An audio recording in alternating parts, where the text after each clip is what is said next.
What's up, y'all? This is your man DeSean BBN, and welcome to another edition of my podcast. Now, Kentucky didn't play this week, but I'm always rocking that Kentucky blue. Always. Even after a bye week, even after a loss, even after victory. Always in that Kentucky blue. Now, even though Kentucky didn't play, Titans did, and again, they disappointed me. Lost a heartbreaker to Buffalo, 14-7. Now Tennessee stands at 2-3. Now, although the season's not over with yet, that loss to Buffalo was a heartbreaker because we beat ourselves. We shot ourselves in the foot. We had multiple opportunities, and we failed. Before I move on, I just want to give a shout out to the Broncos and to the Cardinals. You're no longer in the Ofer Club. Going into this week, Denver was 0-4. They got a win today against the Chargers. Now they're 1-4. Arizona was 0-3 with a tie. They got a win today against the Bengals. Now they're 1-3-1. Congratulations. Now I don't say that to throw shade because it sucks being winless. So I just want to give y'all props. Congratulations, you finally got that win. Now there's still a few teams left in the Ofer Club. The Dolphins, the Bengals, as well as the Jets. Now, who's going to be the next to win? Who's going to be the last of those three teams to get their first win? You know, if I was to guess, I would say I think the Bengals will be the next team to get out of the Ofer Club, and the Jets will probably be the last team to get out of the Ofer Club. But that's just my guess. Now back to this game against the Titans. We ended up losing to the Bills 14-7. Now, if there's some good things we can take from this game, one is Marcus Mariota, through 5 games, still hasn't thrown an interception. He's got 7 touchdowns on the season, no interceptions. I believe he's completing like 62% of his passes. Our defense is still doing pretty good. We only gave up 14 points. Now, towards the end of the game, we gave up some big runs, which put the game out of reach for us. But overall, our defense played good. We got an interception on Josh Allen. We made stops when we needed to up until the end of the game when we just finally gave up and ended up losing to the Bills. But, man, we had that game in our hands, and we let it slip through our fingers, man. We was this close to beating the Bills, but we couldn't capitalize. First of all, Cairo Santos missed 4 field goals. 4. Yes, 4 field goals. I get it. Kickers, we're all human. We all make mistakes. We're not perfect. I get that. Kickers miss field goals. No kicker goes the whole season without missing a field goal. I get that. But to miss 4 field goals in the same game, what the hell? 1 field goal is understandable. 2, you're just like, okay, if we need you to kick a field goal, we need you to get this. Are you gonna get it the third time? But when you miss the third field goal, it's just like, dude, what the hell? Something wrong with your foot? Something wrong with your head? Like, why can't you kick a field goal? And a couple of those field goals were chip shots too. Like, one was, I believe, 30 yards out and got partially blocked, and he missed. The other was 53 yards, which, okay, that one I can understand. A 53-yard field goal that's a long field goal. Not everybody can make 53-yard field goals, so that one was kind of understandable. But the chip shots, that was just like, why? Man, I don't know what happened to Ryan Suckup, but it's unfortunate that he's on injured reserve. If we got to rely on Cairo Santos going forward this season, man, I just hope we win these games by more than a touchdown, because if it comes down to a field goal, we might not win. If dude misses 4 field goals in a game, how can we trust him to kick a game-winning field goal when we need it the most? That's all I'm saying. Now, of course, Ryan Suckup, he ain't the best kicker in the NFL, but I can't recall a time where he missed 4 field goals in the same game. That was just crazy. I was in disbelief. I was just like, oh, Ryan, Cairo, why, man? Why? We could have won if not for those missed field goals. We also could have won if penalties didn't get us. Twice in the fourth quarter, we had that long drive where Johnny Smith, he caught the ball, took it 50 yards, we got within 20. Derrick Henry scored a touchdown, but the referees called it back because of holding. I'm like, really? Holding? Really? Man, y'all couldn't let that go. So we reset.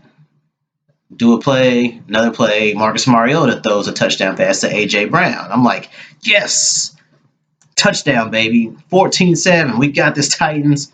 Then they throw another flag. They're like, illegal forward pass. And I'm like, what? Illegal forward pass? Like, come on, man. Marcus, I mean, I could understand if his whole body was past the line of scrimmage, but he still had a foot behind the line of scrimmage. Like, does that not count? I mean, I always thought your whole body had to be across the line of scrimmage in order for it to be illegal. I mean, Marcus could have ran that in too, but I don't know. Whatever. But yeah, that was when Cairo missed the chip shot. If he would have made that, we would have been up 10-7. Maybe that would have been enough. That would have given us enough boost for our defense to clamp down and win this game 10-7. But he missed it. It's like it sucked the life out of the team, and Buffalo went on to score. They beat us 14-7. Now, I mean, I guess there's no shame in that. I mean, you hate to lose, but Buffalo's not a bad team. I mean, they was 3-1 coming into this game. Now that they beat us, they're 4-1. I mean, the Bills, they do got one of the better defenses in the NFL too. So I mean, I knew it wasn't gonna be easy if we was to win the game, but man, that was a dogfight. A dogfight that we could have won, but we let it slip through our fingers. Now I haven't looked at the schedule. I don't know who we play next week, but hopefully Tennessee will fix the problems that they had against Buffalo and go out and win. I don't know. Tennessee is like, I don't know, a Jekyll and Hyde. One week, Tennessee looks great. They look like a team that can go to the playoffs and do good things. Then the next week, they play like crap and look like one of the worst teams in the NFL. I mean, it's like, why can't you be more consistent, man?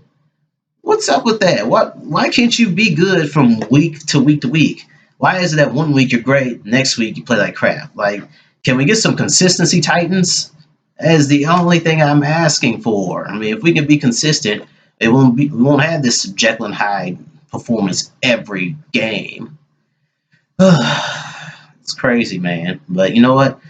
I mean, I guess that's life as a Titans fan. I mean, you one week do great things, we win. The next week it's nothing but disappointment.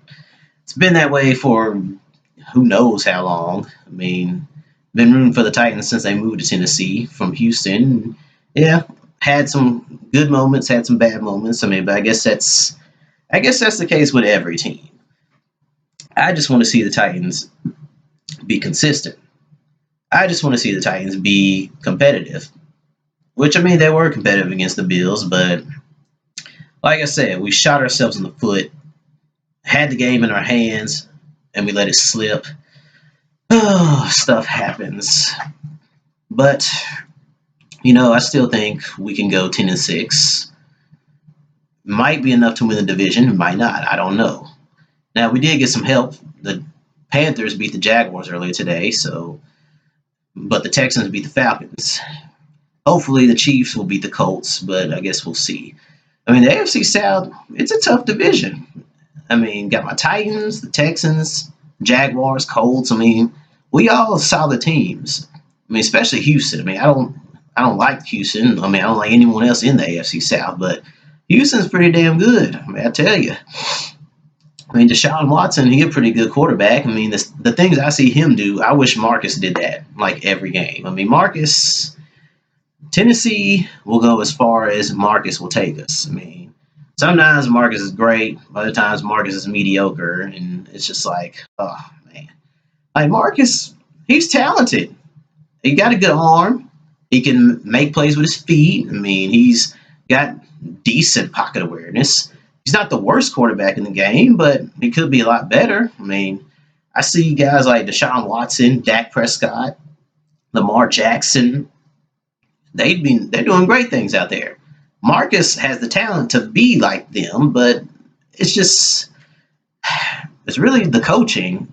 Our coaching needs to get better too. I mean, Mike Vrabel, he's okay. I mean, he's not Jeff Fisher. He's not Mike Munchak. I mean, he's kind of, I don't know, I guess in between the two. I mean, he's a little bit better than Munchak, but I don't know if I'd say he's better than Jeff Fisher. That says a lot because Jeff Fisher, man, Jeff Fisher, oh God. If you was to look up the word mediocre in the dictionary, Jeff Fisher's picture would be right next to the word. And that man was mediocre as hell. Like, he was with the Titans for what, 18 years, and we only saw the playoffs in 6 of those years. Like, that's crazy. How do you spend almost 20 years with the same team and only go to the playoffs twice, 6 times? 6 times, man. Come on. I mean, it's not like the AFC South historically is one of the tough. It's not.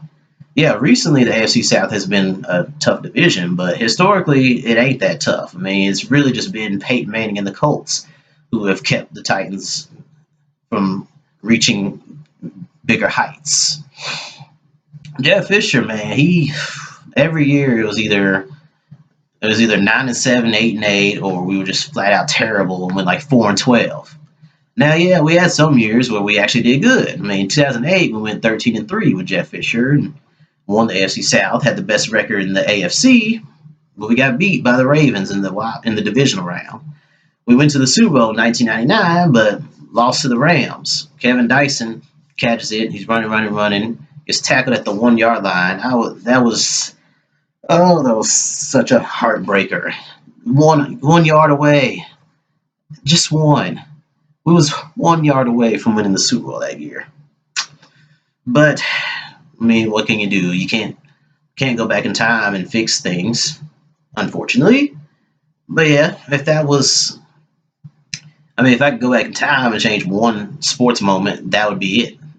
I'd have the Titans have Kevin Dyson break that tackle and get the touchdown so the Titans win the Super Bowl.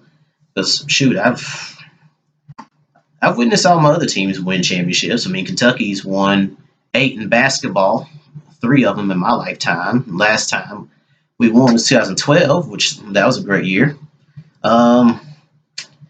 Dallas Mavericks, I mean, we've only won the NBA Finals once, but that was one hell of a performance in the 2011 Finals. Dirk Nowitzki was Finals MVP. I mean, he made it look easy. I mean, he was clearly outmatched against the Heat. They had LeBron, they had Dwayne Wade, they had Chris Bosh, 3 All-Stars right there. 2 of them were superstars. I mean, LeBron and Wade. LeBron was the best player in the world at the time, and we was the big underdogs, and we ended up beating the Heat, which was great. That was one hell of a postseason run by my Mavericks. I mean, we didn't just beat the super team Heat. I mean, we beat the Lakers in the second round of the playoffs, who had Kobe, who had Pau Gasol, Bynum. They were coming off a championship. We beat the Thunder in the Western Conference Finals. They had Kevin Durant, Westbrook, James Harden. I mean, all 3 of them, they were young. They were about to enter their prime. I mean, we was clearly outmatched athletically, but we came through, beat the Thunder, and then we beat the Heat in 6 to win the NBA Finals. Now, we haven't had a team that has been competitive enough to compete for a championship, but at least I can say I've seen the Mavericks win a championship. And who knows, maybe we'll win one sometime in the future when LeBron and Curry and all them are retired. Who knows? But yeah, Tennessee, Titans. All I ask is for some consistency. Please be more consistent. I don't know who we're playing next week, but please win. But yeah, enough about the Titans. Moving on. Now, Kentucky, we play Arkansas this week. Both teams are 2-3. We both need a win. I mean, if we lose, we'll be 2-4, which is not the end of the world, but you don't want to be 2-4 and be in that hole. Like, I had high hopes for this team. I mean, I expected 9-3 again, 8-4 at the worst, but we're already at 3 losses through 5 games. I mean, last year through 5 games, we was undefeated. And this year we're 2-3. I mean, if Terry Wilson didn't get hurt, we'd be fine. We'd probably be 5-0 again, maybe 4-1. But sometimes the injury bug bites you at the most inopportune time. Now, if we had Terry Wilson, I think we would have beat Florida. We would have beat South Carolina. Mississippi State, and that game could have gone either way. But if Terry Wilson wasn't hurt, we'd be straight. If Sawyer Smith wasn't playing injured, we'd be fine too.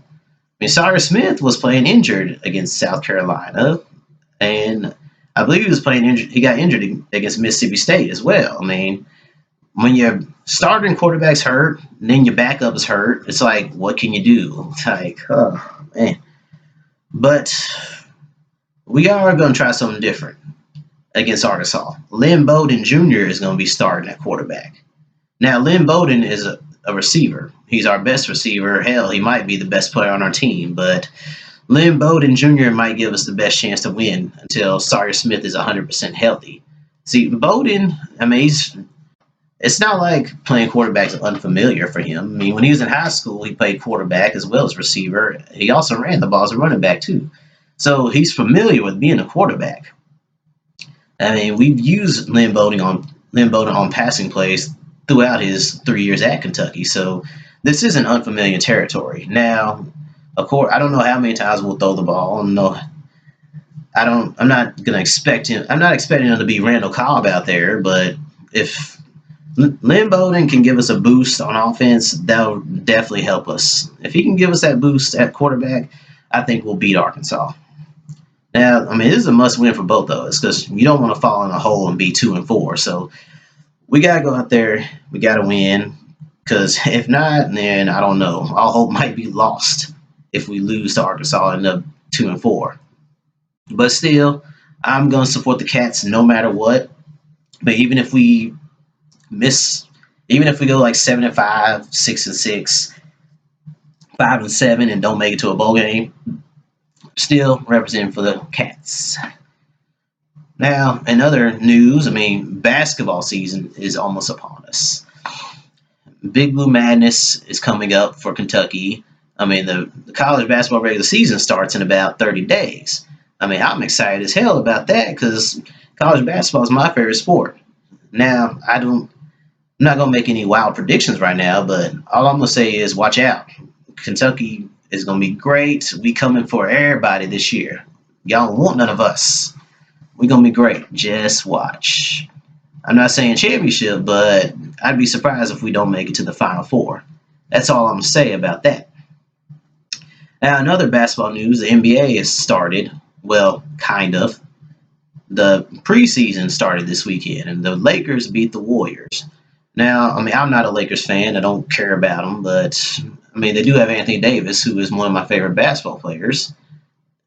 He had a good game against the Warriors. He had 22 points. I think he also had 10 rebounds. It looked really good out there. Now, the Lakers, I mean, if everybody stays healthy, hell, they might win the championship this year. I don't know. I mean, if you're a Lakers fan, you better be excited about this season because it's going to be a great one as long as everybody stays healthy.